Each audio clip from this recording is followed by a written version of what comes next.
In this video, I am continuing with question number 7 from the back questions of aldehydes and ketones. Now, this question also asks you that if a particular compound is undergoing aldol condensation, for example, then you have to write the products of aldol condensation as well. If a particular compound is undergoing Cannizzaro reaction, then you have to again write the products of Cannizzaro reaction as well. So this is another part of the same question number 7 from the back questions.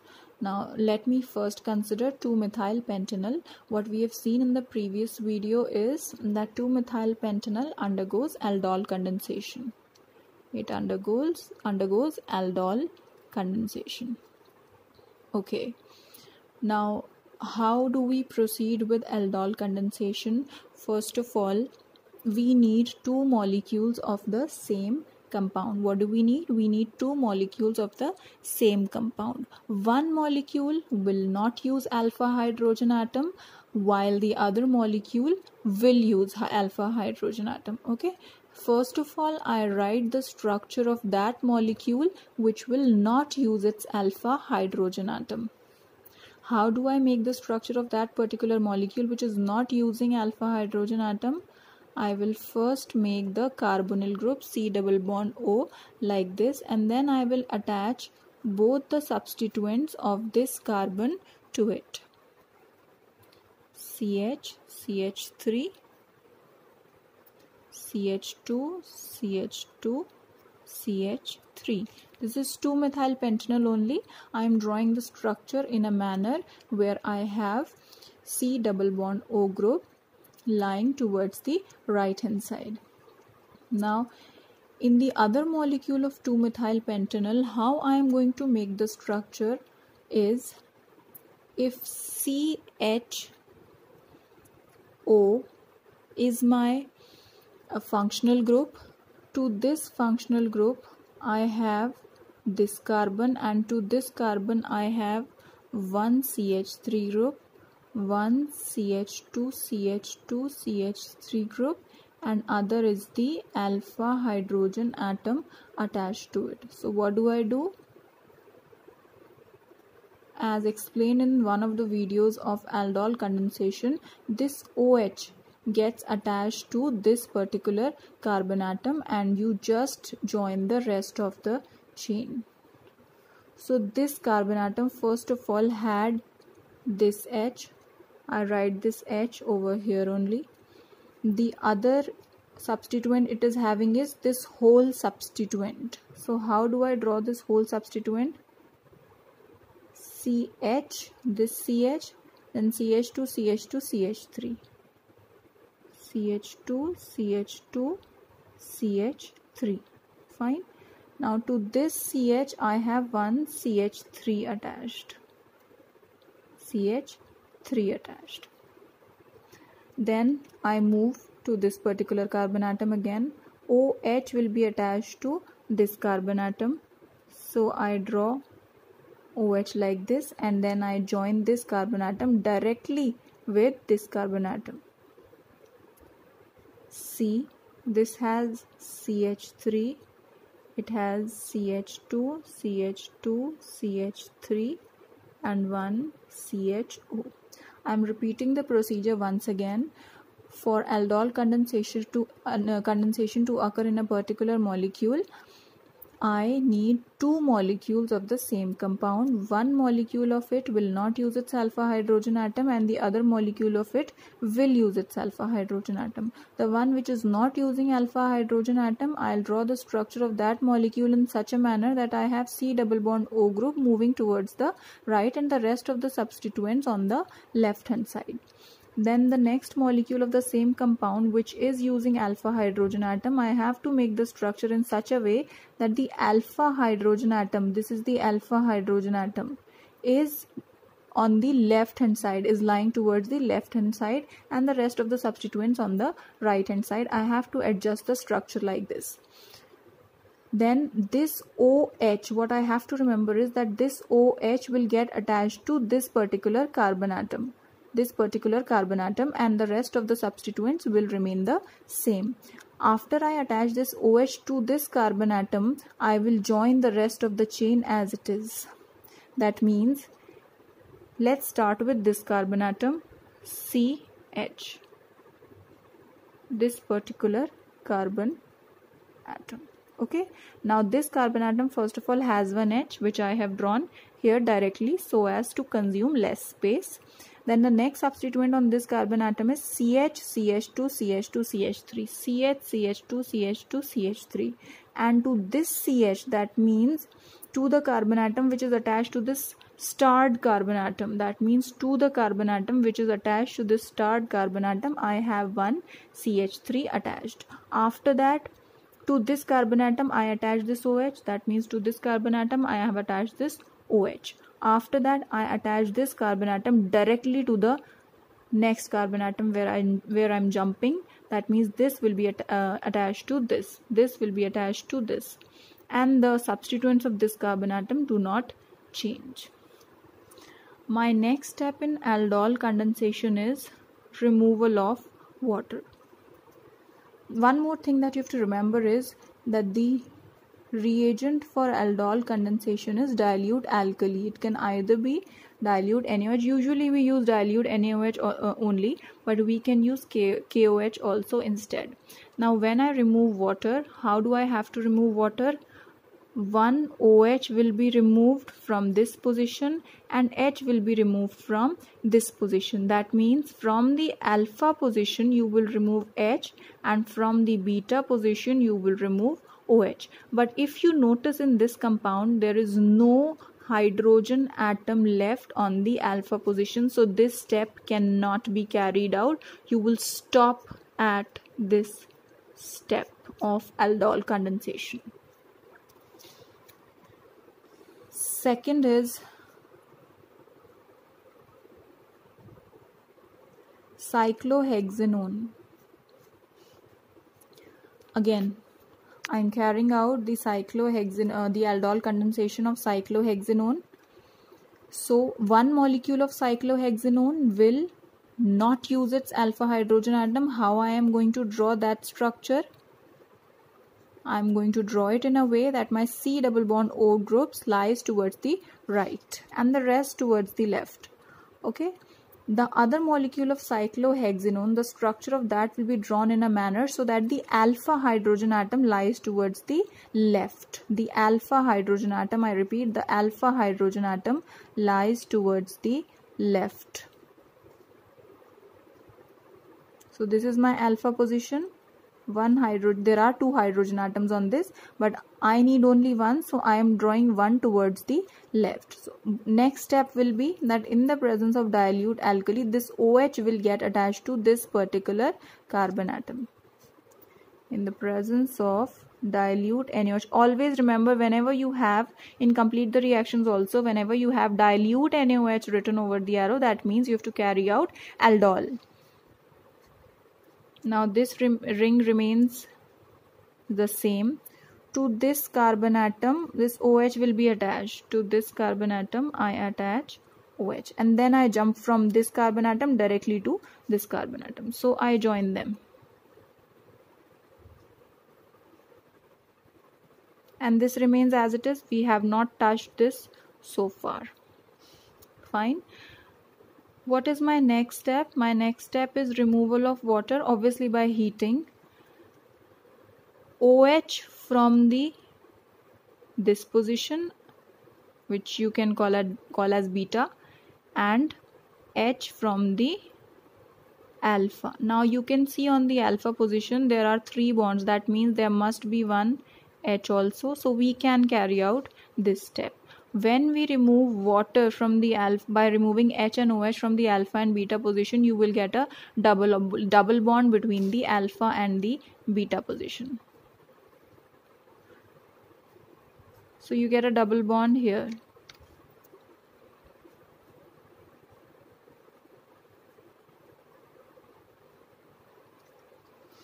Fine. Okay. Third compound is 1-phenylpropanone.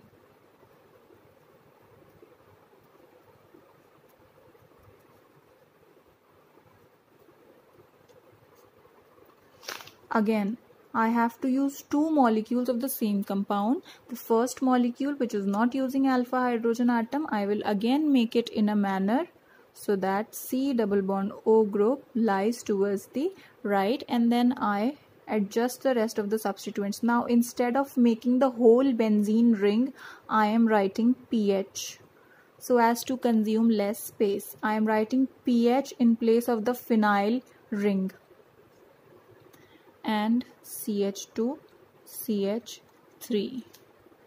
The next molecule of the same compound that I am using is using its alpha hydrogen atom, so I have to adjust the structure in such a manner that my alpha hydrogen atom of this molecule, it lies towards the left.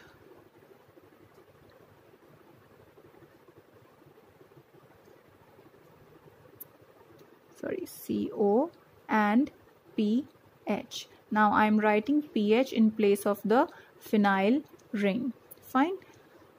As you can see, I have the phenyl ring, I have the C double bond O group, then I have CH2 CH3.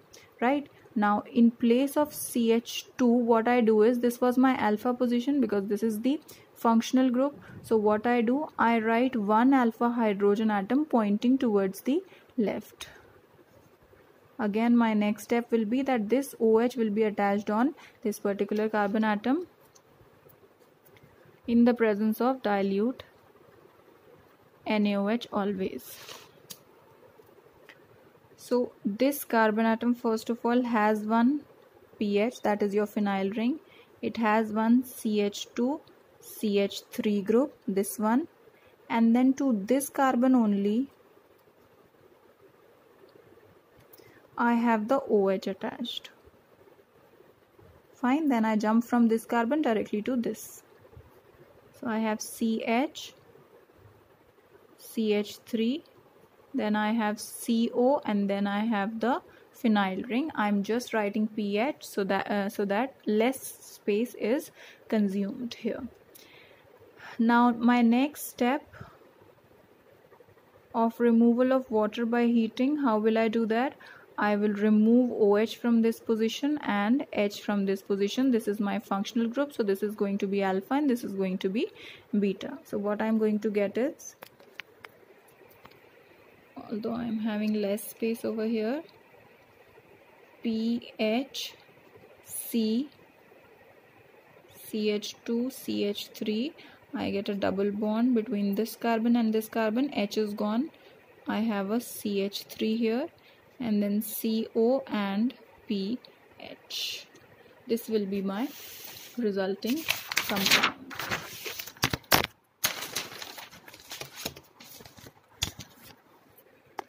Okay, now my next example is, this is probably the fourth example, is phenyl acetaldehyde.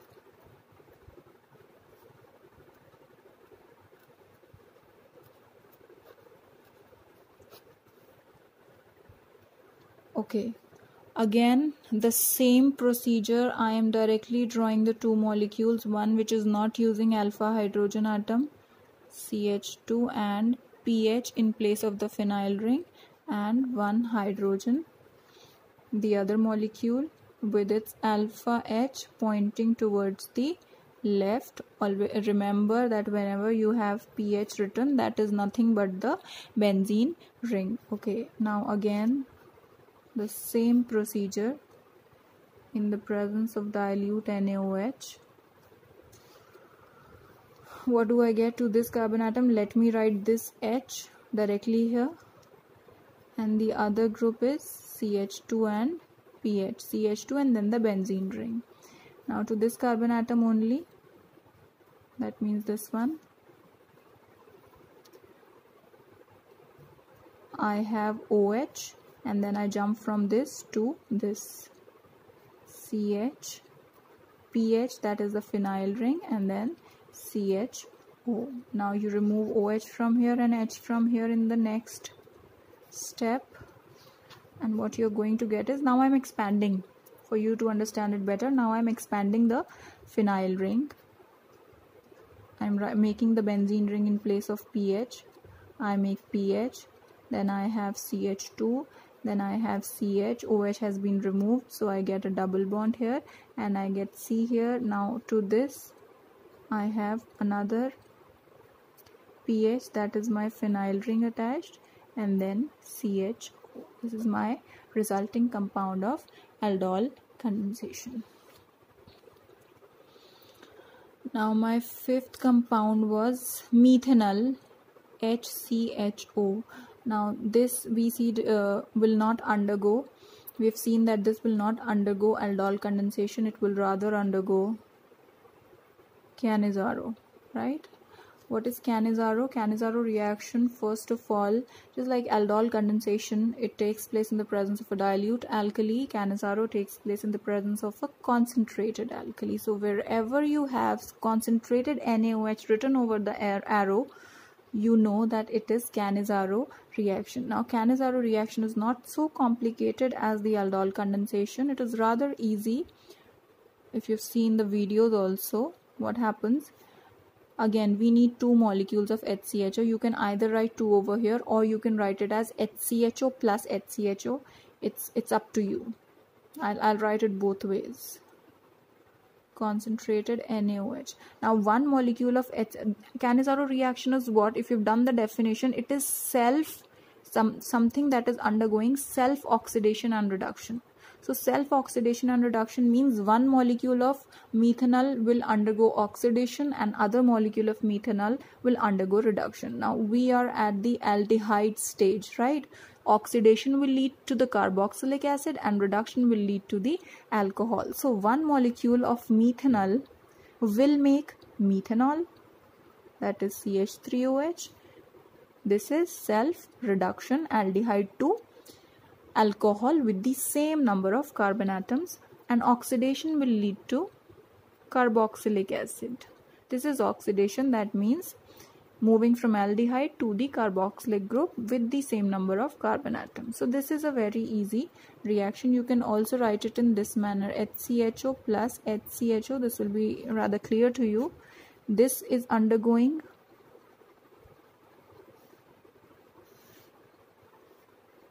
reduction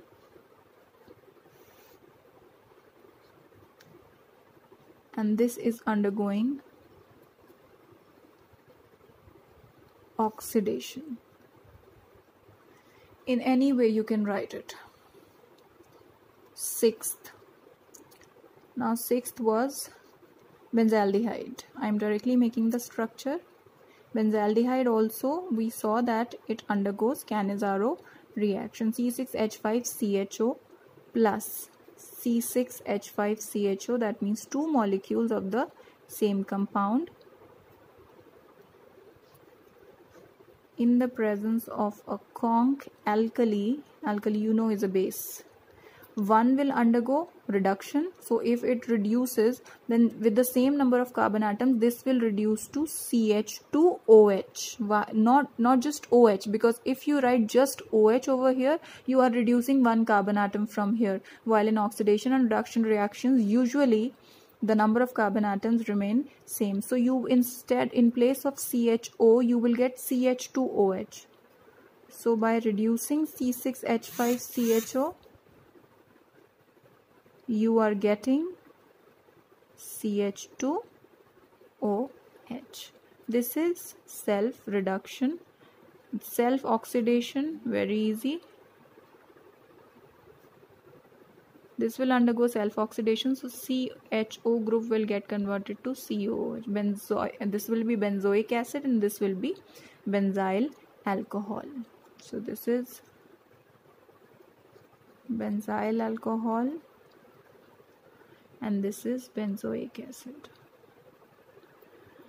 Benzoic acid. The last 2 compounds, that is benzophenone and butane 1-ol, will neither undergo aldol condensation and nor Cannizzaro reaction. So we need not write the reactions of both those compounds, both of them.